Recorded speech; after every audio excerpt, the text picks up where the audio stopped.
Oh, hey. Hey, Andy, how you doing? I'm good. Good morning. Come on in. Let's talk.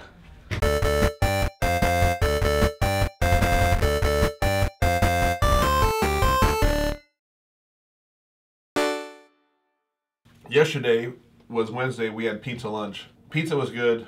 I had pineapple on my pizza, and we actually recorded a episode of this, but we didn't have the audio on. No offense to the camera operator. Audio? You're actually seeing audio? Yeah. Yay! So we get to do this again. It's brunch here at Andy Mark, and I've got some avocado toast, a banana, and an apple, and some antioxidant infusion, highly marketed juice.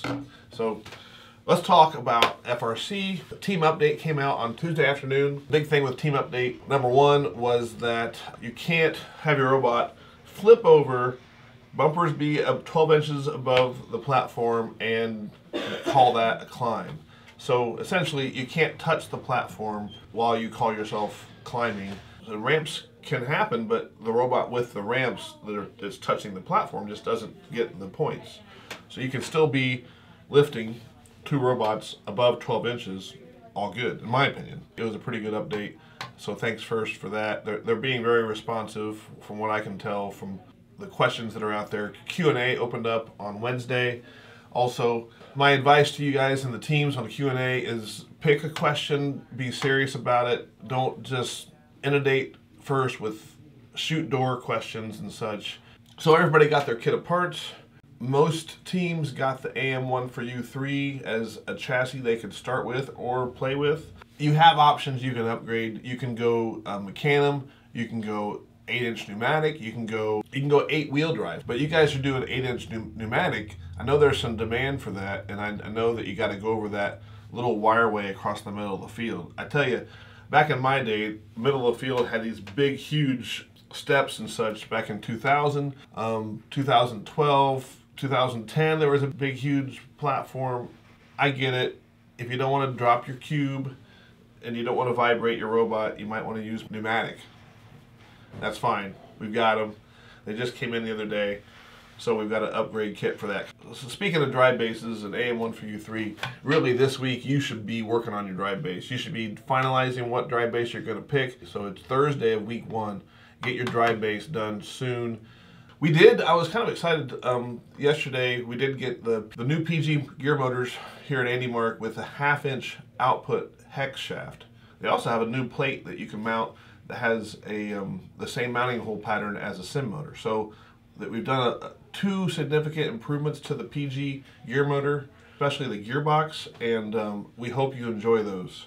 Okay, so out in the community right now, there's a bunch of Robot in 3 Days teams that are doing some great things. We've sponsored a few. There's a bunch that have put up videos already.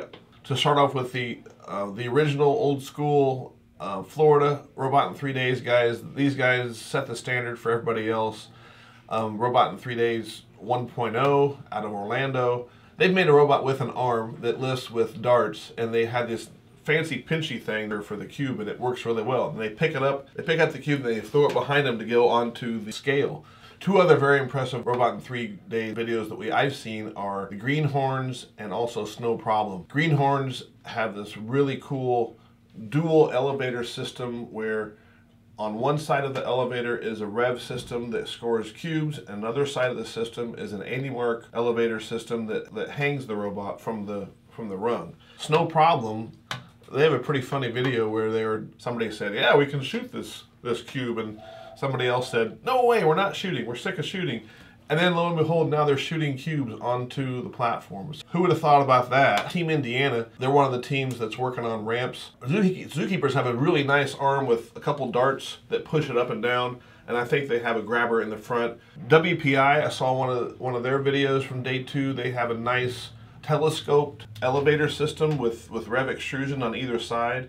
Look at these options, build on them, and make your robot better. That's the whole point of Robot 3 Days. Good job, guys, gals. Check out First Updates now, because they did an on-site video stream from the Indiana builds. Speaking of video networks with a First Focus, RSN had a really good show last night. Brad Miller and Peter Johnson talked about the WPI Live, and also Gray McCaskill from NI and Omar Zrain from Crossroad Electronics. They were on, talked about a lot of stuff. So tonight on First Updates Now, they have a show tonight. This is Thursday night, 8:30. Tyler is going to interview April Riddett from NI, and they're going to talk about the LabVIEW control features. This is control system stuff, but it's different than what RSN had last night. Understanding the improvements that we have for this year is very important. We got the coloring contests. These are due Sunday night. I think this is my entry. This is Jerry Buds. I'm not sure this is coloring, but he added some sculpting. He gave me a 6-pack. This is Alyssa. She gave me a donut and a shake weight. Grace really stayed inside the lines here and did a good job. But you guys can do better than all of these. Keep it G-rated. This is a family show, family community. So give us your best, but make Grandma proud. Thank you. We'll see you tomorrow. We're going to go out to lunch, I'm sure, at one of my favorite places, and we'll have a good time. So thank you, and have fun building. Be safe.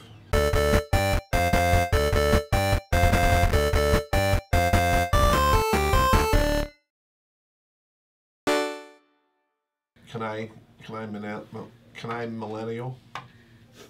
I don't know, can you? Is this how I millennial? Yeah. I can't even say it. That actually is pretty good.